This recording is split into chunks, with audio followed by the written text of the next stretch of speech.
In artistry, the most expensive pieces, the most sought after designs, sounds, writings come from the soul vision, or as my coach likes to refer to it, the creative vision of the artist.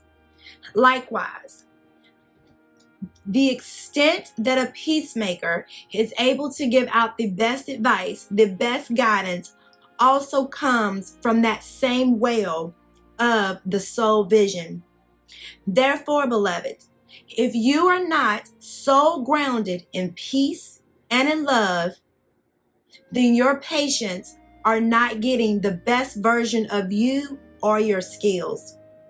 Hello, beloved. Shinny Yvonne here, and welcome back to our Peaceful channel. In today's video, we will be discussing how the peace framework will help you in your practice, how it can help you in your practice. As you know, a few weeks ago, I introduced the peace framework with you, which is praying earnestly among conflicting environments. And in 2023, I had to use that same framework to overcome my fear of being seen. You see, prior to 2023, you would not have caught me behind this camera, in front of this camera, posting any type of video on the internet. Never. You would not have caught me speaking publicly in front of a large audience. You would not have caught me doing anything that's related to being in front of a camera, much less, like I said, uploading a video to the internet. Why? Because I was in fear. I was so afraid of being seen that it prevented me from doing any of those things. And as some of you already know, I own a law firm. And in 2020, I created the law firm. And during that time frame, the internet was all that we really had going for us because of you know what. And because of my fear, I would not get on social media doing any type of content. I would always say, I hate social media. I don't like social media.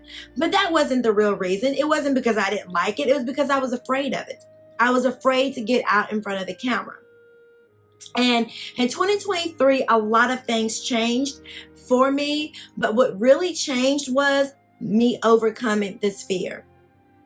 I was going through a very, very hard moment, very, very hard time. And then I remembered that I had a process to process my emotions. I didn't forget it. I just wasn't using it during that time because I was looking at other things that I was doing that was supposed to be helping me get what I needed to get done. But it was a fail. It was a straight failure. So I remembered that I had a process to process how I was feeling. And once I started using my process, I started praying, right? Praying, I started journaling, I started self-reflecting on the feelings that I had. And as I was going down my list, as I was jotting things down, as I was whispering to God, praying to God, talking to Him, I realized that this number one theme kept coming up. I was afraid. I was afraid. I was afraid that people that I had known from my past, right? People that I had grew up with, people that I went to high school with, and some people that I even went to college with would see these videos that I was posting and would realize or would think, wait a minute, is she lying? She's not like that. That's not the way she is. She used to be this. She used to be that. And would sabotage what I was putting up. I was afraid that what people thought about me was going to affect the person that I was at that moment, the person that I was in 2023. Once I realized that, and it took me a good while, it took me months, right, to realize that was the root cause of my fear. It took me many months of praying, many months of consistently talking to God, reading in his word, things about fear, things about how to handle what other people say about you, all those type of topics.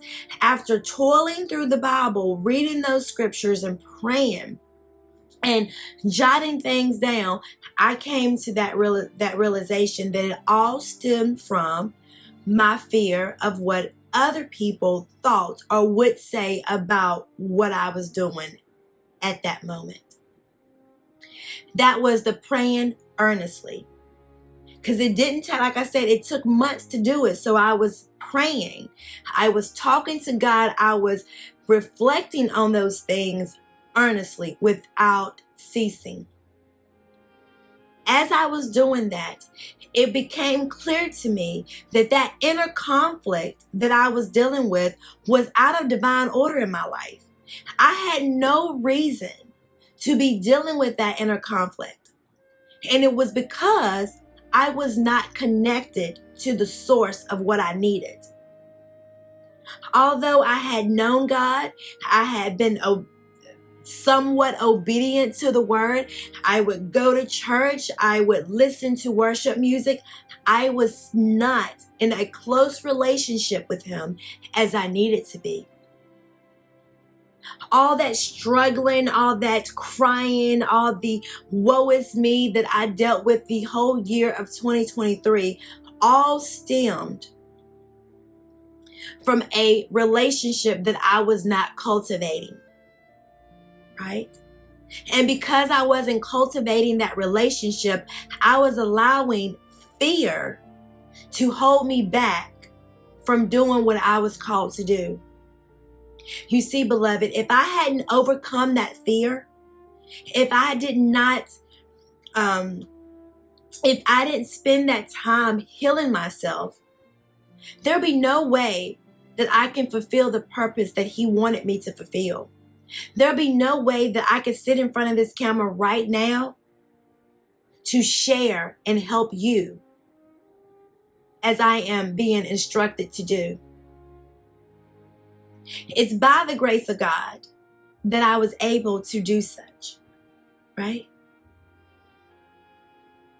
So the praying earnestly among, even though the among part was, even though I realized, even though I knew that my problem was eternal and that I was so sick to my stomach about it and nothing was going right, all these negative thoughts, even though I knew those negative thoughts were happening, and I knew that regardless of my fear or not, things were not changing in front of me, I was still praying.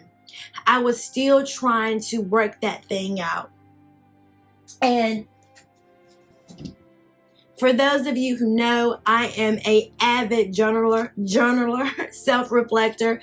This is my 2023 journal that I had, that I was using throughout and I looked at this last night as I was preparing to do this video. And throughout the theme of that 2023 was just prayers of overcoming. It wasn't until later part of 2023 that I realized what I needed to overcome was fear. It was more than just fear, but what we're talking about now is just fear, right? Those were the many prayers.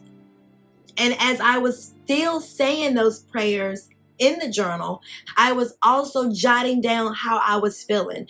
I was upset. I was depressed. I felt like a failure. I was going through all of those emotions. But in the midst of those emotions, I was also praying to overcome. Praying earnestly among conflicting. And once again, the conflict, what was out of divine order was my relationship with God, my relationship with the word, my relationship with depending on him, following him, and forsaking what other people thought about me. That was the inner conflict that I was trying to overcome, or what I overcame. And the environment. Once I realized all of that was happening, once I realized all of that was taking place, it opened up the door for God to come in to change my heart. Because I was vulnerable. I knew I was vulnerable. Once I realized all of this, I wept and I started asking to be healed. Remember? Help me to overcome. As I was praying those things, I was opening up the door, opening up my heart, opening up my mind for God to come in and do just what I was asking. I started changing my hearts from being fearful of what people had to say about me to using that to minister to them. Yes, you may have known me as this person back then, but look, I'm a new person now, right? And through those experiences, I can show you that it does get better. It can get better. You can get better, right? Because if you're focused on what I used to be instead of who I am presenting myself to you now, then there's a problem with you, right? If you cannot accept the change over 20, 30 years, then there's a problem with you, right? So once I was able to heal, once I was able to overcome, once my heart changed, it presented me with the opportunity to change the hearts of others, right? And that is how the peace framework can help you in your practice. By diligently using it, once you learn it, once you master it, you can always go back to it. And whatever it is that's affecting you internally, or whatever it is that you think is affecting someone else, that's affecting your relationship, meaning affecting you externally, you can use the framework to overcome it, to solve that conflict, whether that conflict be internal or external. The peace framework will help you show up brighter in your practice to your patients and your clients. Now, if this resonates with you, beloved, I invite you to be a part of Practice and Peacemaking Ministries, which is a praying and interceding ministry created to provide emotional intelligence support to peacemakers. We are creating a community of peacemakers ready to learn, support, and encourage one another along our journeys of guiding other people out of desperate situations. To be a part of this radical community of love and wholeness, I further invite you to scan the QR code here or click the link in the description box of this video to apply to join our free Practice and Peacemaking Facebook group. This is a free exclusive group only for peacemakers, where we will have the opportunity to get closer, have the opportunity to get more intimate and be vulnerable with one another so we can help each other and we can support each other while we go out in the world and do what God has ordained for us to do. And that is spread the good news of His love, of His mercies to His people. I look forward to serving you. And until next time, beloved, be guided by His light.